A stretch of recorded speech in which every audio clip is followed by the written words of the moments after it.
So, sex అనేది ఏంటి అనంటే, ఒక సైకలాజికల్‌గా, న్యూరలాజికల్‌గా, మన హార్మోన్ రిలేటెడ్‌గా, మన శరీరంలో ఉన్నట్టు రక్తనాళాలు రిలేటెడ్‌గా అన్నీ కరెక్ట్‌గా ఉన్నప్పుడే మన సెక్షువల్ డ్రైవ్ అనేది ప్రాపర్‌గా ఉంటుందనమాట.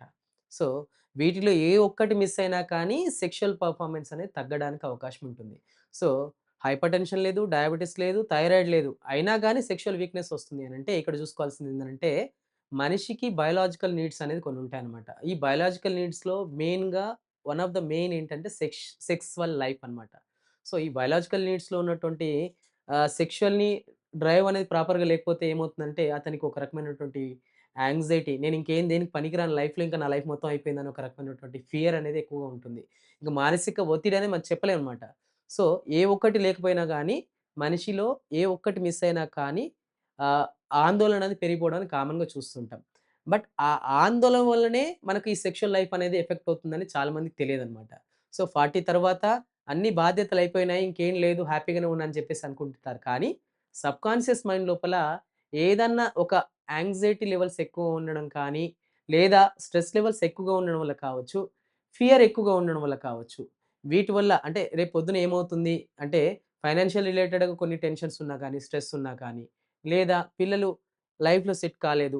ఇంకేంటి ఆ రకమైనటువంటి ఒత్తిడి ఉన్నా కానీ, దానివల్ల కూడా ఈ లైఫ్ అనేది డిస్టర్బ్ అవ్వడానికి అవకాశం ఉంటుంది. సో, అలాంటి సందర్భంలో ఏం జేయాలి మరి? ఈ ప్రాబ్లమ్‌ని ఎలా అధిగమించాలి అనంటే, వాటి రిలేటెడ్‌గా కౌన్సెలింగ్ అనేది ఖచ్చితంగా అవసరం అన్నమాట.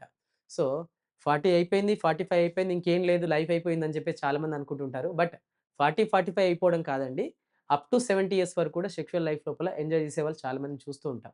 సో, సో, ఏజ్ రిలేటెడ్‌గా 40 అయిపోయింది, ఇంకా సెక్స్ అయిపోయింది, సెక్సువల్ లైఫ్ లేదని చెప్పేసి బాధపడాల్సిన అవసరం లేదు. సో, సైకలాజికల్‌గా ఉన్నటువంటి ఫ్యాక్టర్స్ ఏంటి? దేనివల్ల ఈ ప్రాబ్లమ్ వచ్చిందనేది కూడా పరిగణలోకి తీసుకొని వాటి రిలేటెడ్‌గా కౌన్సెలింగ్ అనేది అందిస్తూ, హోమియోపతి మెడిసిన్స్ అందించడం వల్ల ఈ సెక్షువల్ ఫంక్షన్ అనేది నార్మల్ చేసుకోవడానికి అవకాశం ఉంటుంది. సో, చాలామంది లోపల మనకు ఎరెక్టైల్ డిస్‌ఫంక్షన్ లోపల ఎక్కువ చూసేదేనంటే, మనం ఎక్కువగా ఎరెక్టైల్ డిస్‌ఫంక్షన్ ఎక్కువ ఏ స్టేజ్‌లో చూస్తున్నామనంటే 45 తర్వాత, 50 ఇయర్స్ తర్వాత ఎక్కువ చూస్తున్నాం. ఒకప్పుడు చూసుకున్నట్లయితే. బట్ ఇప్పుడు వయసుతో సంబంధం లేకుండా 25, 30 ఇయర్స్ లోపల కూడా చూస్తున్నాం. దీనికి గల కారణాలేంటి అనంటే, అండర్‌లైన్ కాజ్ లోపల చూస్తే diabetes is the main cause for erectile dysfunction అని చెప్పేసి మనం చాలా మంది కేసెస్‌లో మనం చూస్తున్నామనమాట. సో, డయాబిటిస్ వచ్చిన సందర్భాల లోపల కూడా ఈ సెక్షువల్ వీక్‌నెస్ వల్ల కూడా డయాబిటిస్ డయాగ్నోస్ అయిన కేసెస్ కూడా చాలా మందిలో చూసాననమాట.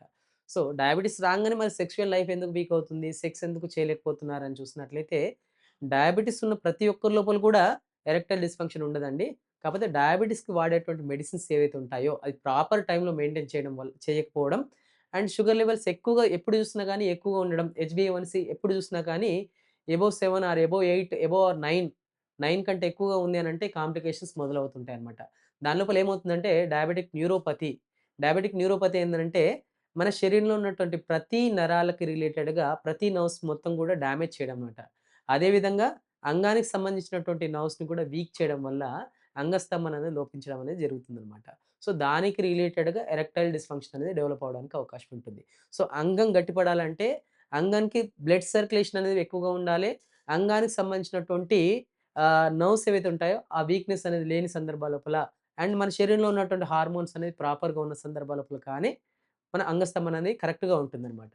సో, ఎప్పుడైనా వీటిలో అంటే అంగానికి సంబంధించినటువంటి బ్లడ్ సర్క్యులేషన్ ప్రాపర్‌గా లేకపోయినా అండ్ అంగానికి సంబంధించినటువంటి నర్వ్స్ వీక్‌గా ఉన్నా అండ్ శరీరం లోపల హార్మోన్స్ తగ్గిపోయినా ఈ ఎరెక్టైల్ డిస్‌ఫంక్షన్ అనేది డెవలప్ అవ్వడానికి అవకాశం ఉంటుందనమాట. ఎస్పెషల్లీ డయాబెటిస్ కండిషన్ లోపల ఈ 3 కూడా ఇంపాక్ట్ అవుతాయన్నమాట. సో, దానివల్ల డయాబెటిస్ ఉన్న వాళ్ళ లోపల ఎక్కువగా డయాబెటిక్ ఎరెక్టైల్ డిస్‌ఫంక్షన్ అనేది డెవలప్ అవ్వడానికి అవకాశం ఉంటుంది.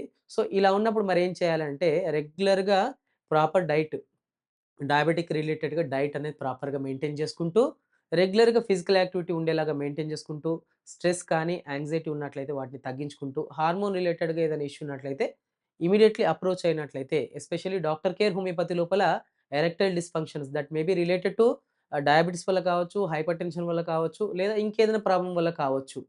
వచ్చినట్లయితే అండర్‌లైన్ కాజ్ ఏందుందని గుర్తించి, మనం మెడిసిన్స్ అనేవి అందించడం వల్ల ఈ డయాబెటిక్ ఎరెక్టైల్ డిస్‌ఫంక్షన్‌ని అధిగమించడానికి అవకాశం ఉంటుంది. మరెందుకు ఆలస్యం మీ దగ్గర ఉన్నటువంటి డాక్టర్ కేర్ హోమియోపతిని ఈ రోజే సంప్రదించండి. స్క్రీన్ మీద స్క్రోల్ అవుతున్న నంబర్‌కి కాల్ చేసి అపాయింట్‌మెంట్ బుక్ చేసుకోండి.